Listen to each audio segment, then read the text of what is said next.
ఈ స్వాతి నక్షత్రంలోని 4 పాదాలు కూడా తులారాశికి సంబంధించినవి కాబట్టి ఈ సంవత్సరంలో వీరికి ఆదాయం 11, వ్యయం 8 అండి. రాజపూజ్యము 2, అవమానం కూడా 2.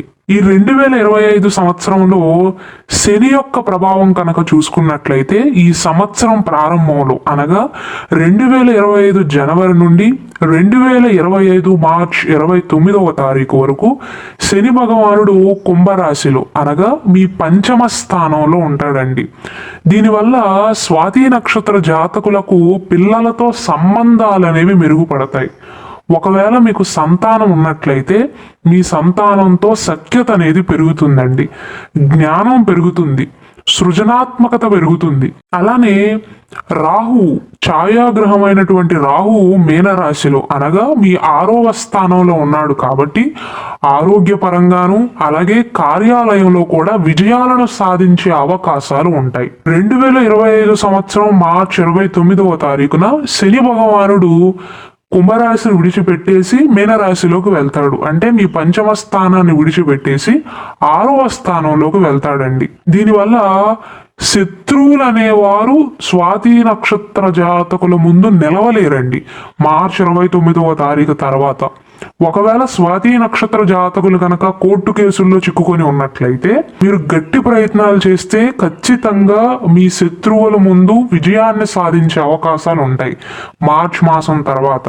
అంతేకాదు స్వాతి నక్షత్ర జాతకులకు సాధారణంగా ఆరోగ్యం పైన పెద్దగా శ్రద్ధ ఉండదండి. అయితే ఈ సంవత్సరంలో మార్చ్ మాసం తర్వాత మీ ఆరోగ్యం పైన మీరే శ్రద్ధ చూపిస్తారు. మే 18వ తారీఖున రాహు తిరిగి 5వ ఇంట్లోకి వస్తాడు కాబట్టి మే 18వ తారీఖు తర్వాత మీ సంతాన విషయంలో కొంచెం జాగ్రత్తగా ఉండాలండి. అంటే మీకు మీ సంతానానికి మధ్య ఉన్న సంబంధం అనేది చెడిపోకుండా జాగ్రత్తలు తీసుకోవాలి. వారితో ప్రేమగా మాట్లాడే ప్రయత్నం చేయండి, కోపాన్ని పెంచుకోవద్దు. గురువు ఈ సంవత్సరం ప్రారంభంలో వృషభ రాశిలో అనగా 8వ ఇంట్లో ఉంటాడండి. దీనివల్ల ఏమవుతుందంటే మార్చ్ మాసం వరకు మిగిలిన గ్రహాలు అనుకూలంగా ఉన్నప్పటికీ కూడా చిన్న చిన్న సమస్యలు వచ్చే అవకాశాలు ఉంటాయి. అనగా ముఖ్యంగా స్వాతి నక్షత్ర జాతకులకు వారసత్వ ఆస్తికి సంబంధించిన విషయాలలో సమస్యలు వచ్చే అవకాశాలు ఉంటాయి. కాబట్టి స్వాతి నక్షత్ర జాతకులకి నేను ఇచ్చే సలహా ఏంటంటే మే 14వ తారీఖు వరకు వారసత్వ ఆస్తికి సంబంధించిన వ్యవహారాలు ఏమైనా ఉన్నట్లయితే, ముఖ్య వ్యవహారాలు ఏమైనా మాట్లాడవలసి ఉన్నట్లయితే అవి మే 14వ తారీఖు తర్వాతకి వాయిదా వేసుకోండి. ఈ లోపు మీకు పెద్దగా కలిసి రాదండి. అలాగే ఎవరైతే వ్యాపారాన్ని ప్రారంభిద్దాం అనుకుంటున్నారో, ముఖ్యంగా భాగస్వామ్య వ్యాపారాలను ప్రారంభిద్దాము అనుకుంటున్నారు లేదా భాగస్వామ్య వ్యాపారాలలో మీ వంతు మీరు పెట్టుబడి పెట్టాలి అనుకుంటున్నారు, వారు మే 14వ తారీఖు వరకు కొన్ని జాగ్రత్తలు తీసుకోవాలండి. చిన్న చిన్న సమస్యలు అనేవి సూచిస్తున్నాయి. అంటే జాయింట్ వ్యాపారాలు కానీ ఇంతకుముందు జాయింట్గా ఉండి ఇప్పుడు సపరేట్ అయ్యేవి ఏవైతే ఉన్నాయో, అంటే వారసత్వ ఆస్తికి సంబంధించి ఏవైతే ఉన్నాయో అవి మే మాసం వరకు పెద్దగా కలిసి రావండి.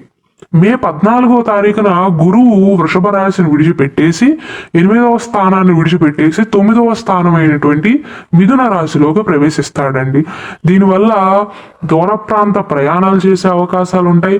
ఒకవేళ స్వాతి నక్షత్ర జాతకులు పిల్లలు ఎవరైతే ఉన్నారో, విద్యార్థులు ఎవరైతే ఉన్నారో, పై చదువులు చదవాలి అనుకుంటున్న వారు ఎవరైతే ఉన్నారో, విదేశీ ప్రయాణాలు చేయాలన్న కోరిక ఎవరికైతే ఉందో వారికి అనుకూలంగా ఉంటుందండి మే 14వ తారీఖు తర్వాత. ఆధ్యాత్మిక పరంగా వృద్ధి కూడా కనిపిస్తుంది. ఉన్నత విద్యాపరంగా అవకాశాలు అనేవి మే మాసం తర్వాత స్వాతి నక్షత్ర జాతకులకు మెండుగా ఉంటాయని చెప్పవచ్చు.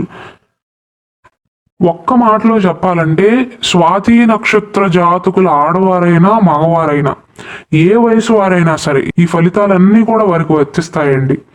మీకు మే 14వ తారీఖు ముందు శత్రువులు ఎంతమంది ఉన్నా సరే, ఎంతమంది మీ పనులను అడ్డుకోవాలని ప్రయత్నించినా సరే, మే 14వ తారీఖు తర్వాత గురువు మీకు బలంగా మారిన తర్వాత మిమ్మల్ని ఏమీ చేయలేరండి.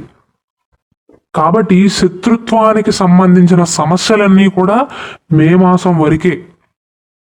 అప్పటి వరకు కార్యాలయంలో మీ సహోద్యోగులతో కావచ్చు, వ్యాపార భాగస్వాములతో కావచ్చు, మీతో పాటు పోటీ పడే వారి విషయంలో కొన్ని జాగ్రత్తలు తీసుకోండి. వారి వల్ల కొన్ని ఆటంకాలు వచ్చే అవకాశాలు ఉన్నాయి. అయినప్పటికీ మిగిలిన గ్రహాలు అనుకూలంగా ఉన్నాయి కాబట్టి క్రమబద్ధమైనటువంటి ప్రణాళికతో ఉంటారండి, ఓపికతో ఉంటారు ఈ స్వాతి నక్షత్ర జాతకులు.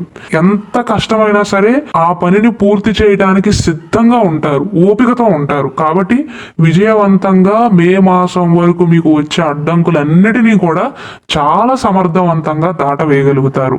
ఉద్యోగంలో వచ్చే సవాళ్లను కూడా చాలా ధీటుగా ఎదుర్కొంటారండి. గురువు 9వ స్థానంలోకి మారిన తర్వాత ఉద్యోగపరంగా కావచ్చు, వ్యాపార పరంగా కావచ్చు, వ్యక్తిగత పరంగా కావచ్చు, సంతాన విషయంలో కావచ్చు, వారసత్వ ఆస్తికి సంబంధించిన సమస్యలు, ఈ పరిస్థితులన్నీ కూడా మెరుగుపడతాయండి. ఉద్యోగంలో పురోగతి కనిపిస్తుంది, వ్యక్తిగత వృద్ధి ఉంటుంది. అనుకూలమైనటువంటి సమయంగా చెప్పవచ్చు. ఉద్యోగస్తులకు ప్రమోషన్లు వచ్చే అవకాశాలు కానీ, ఇంక్రిమెంట్లు వచ్చే అవకాశాలు కానీ, ఏదో ఒక కారణం చేత జీతం పెరిగే అవకాశాలు ఉన్నాయి. గురువు యొక్క ప్రభావం వల్ల వృత్తిపరంగా పేరు ప్రతిష్టలను అయితే సంపాదిస్తారండి. అంతేకాదు సమాజంలో మీ స్థానం కూడా మెరుగుపడుతుంది.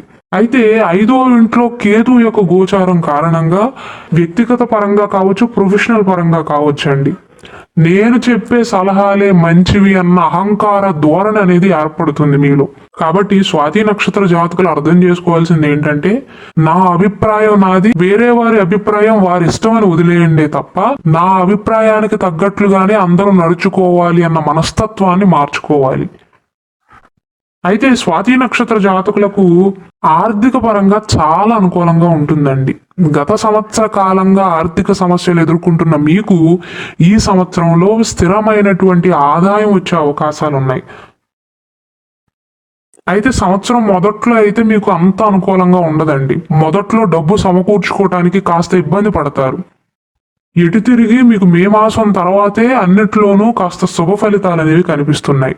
ఆర్థిక పరంగా వృద్ధి, పెట్టుబడులు పెట్టే అవకాశాలు, పెట్టుబడుల ద్వారా లాభపడే అవకాశాలు, రియల్ ఎస్టేట్ రంగంలో లాభాలు, విద్య పరంగా విలువైన ఆభరణాలను కొనుగోలు చేసే అవకాశాలు, దీర్ఘకాలిక అనారోగ్య సమస్యల నుండి బయటపడే అవకాశాలు కనిపిస్తున్నాయి. కాబట్టి స్వాతి నక్షత్ర జాతకులు ఈ సంవత్సరంలోని ప్రథమార్థంలో కేతువుకి అలాగే గురువుకు సంబంధించిన పరిహారాలను పాటించడం మంచిదండి.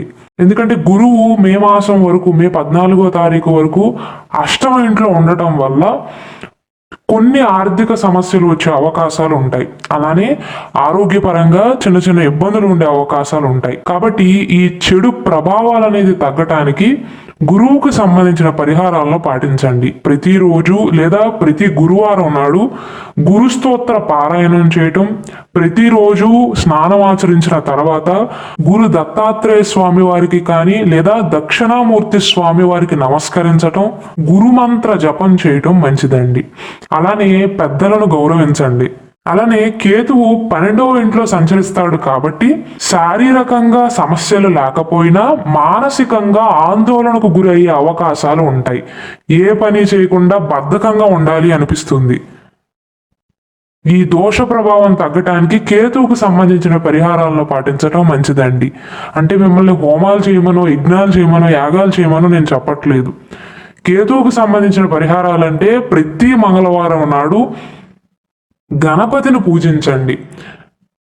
వీలైనట్లయితే గరిక గడిని తీసుకొచ్చి గణపతి పాదాల దగ్గర పెట్టి నమస్కరించి 9 సార్లు చుట్టూ తిరిగి మొట్టికాయలు వేసుకోండి. అలానే వీధి కుక్కలకు కానీ ఇంట్లో పెంపుడు జంతువులకి ఆహారాన్ని అందించండి.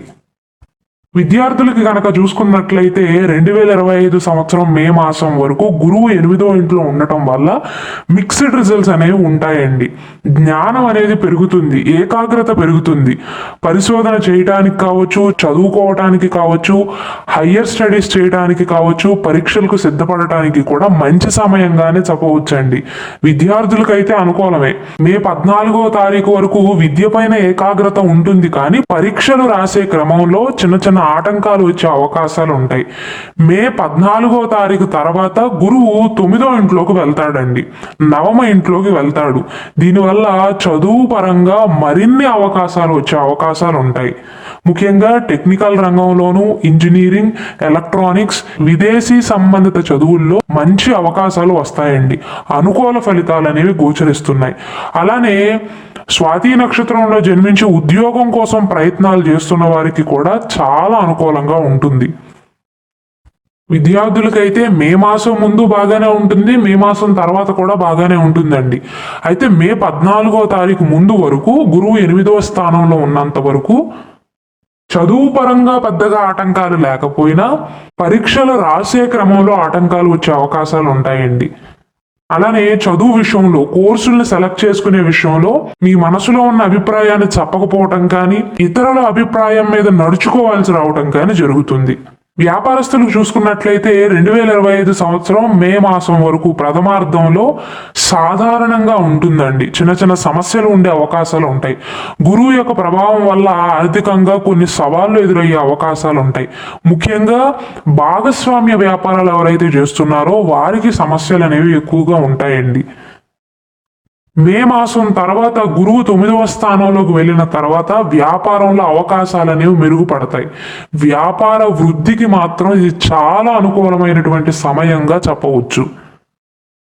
ఒకవేళ స్వాతి నక్షత్ర జాతకులు కనుక వ్యాపార విస్తరణ కోసం ప్రయత్నాలు చేస్తున్నట్లయితే మే మాసం తర్వాత చక్కటి ఫలితాలు అనేవి ఉంటాయండి. కాబట్టి స్వాతి నక్షత్రంలో జన్మించిన స్త్రీలైనా పురుషులైనా వ్యాపార పరంగా ఓపికగా ఉన్నట్లయితే, వ్యూహాత్మక ప్రణాళికలతో కనుక ఉన్నట్లయితే, చక్కగా దృష్టి పెట్టినట్లయితే సంవత్సరం మొదట్లో అంటే మే మాసం వరకు వచ్చే చిన్న చిన్న సవాళ్లను జయించి ఈ 2025 సంవత్సరం పూర్తయ్యే లోపు స్థిరమైన వృద్ధిని సాధించగలుగుతారండి. మంచి ఆదాయాన్ని పొందగలుగుతారు. అయితే వ్యక్తిగత పరంగా అయినా, ప్రొఫెషనల్ లైఫ్ విషయంలోనైనా, పర్సనల్ లైఫ్ విషయంలోనైనా, చదువు విషయంలోనైనా సరే 2025 సంవత్సరం మే మాసం వరకు ఉన్న కాలం మాత్రం కొంచెం జాగ్రత్తగా ఉండాలి. ముఖ్యంగా ఆర్థిక పరంగా ఎవ్వరి చేతిలో మోసపోకుండా జాగ్రత్తలు తీసుకుంటే చాలు. మే మాసం తర్వాత ఎన్ని గ్రహాలు మీకు ప్రతికూలంగా ఉన్నా గురువు బలంగా ఉన్నాడు కాబట్టి గురువు మిమ్మల్ని కాపాడుతాడండి. ఆరోగ్యపరంగా ఎటువంటి సమస్యలు వచ్చే అవకాశాలు ఉంటాయంటే మే 14వ తారీఖు వరకు ముఖ్యంగా వెన్నుముకకు సంబంధించిన సమస్యలు, నడుము నొప్పి రావటం కానీ, నడుము పట్టేయటం కానీ, నరాలకు సంబంధించిన కొన్ని ఆరోగ్య సమస్యలతో బాధపడే అవకాశాలు ఉంటాయి. అలానే ప్రథమార్థంలో కేతువు యొక్క స్థానం, శని భగవానుడి యొక్క స్థానం వల్ల మానసిక ఒత్తిడి పెరిగే అవకాశాలు ఉంటాయి. కాబట్టి ధ్యానం చేయడం కానీ, యోగా చేయడం అలవాటు చేసుకోండి. ఒత్తిడిని తగ్గించుకునే ప్రయత్నాలు చేయండి. అయితే మే మాసం తర్వాత మాత్రం 14వ తారీఖు తర్వాత మాత్రం గురువు స్థాన మార్పు తర్వాత ఆరోగ్యం అనేది చక్కగా మెరుగుపడుతుంది.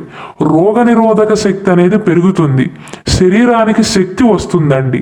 ఆధ్యాత్మిక కార్యక్రమాలలో కూడా పాల్గొనే అవకాశాలు ఉంటాయి.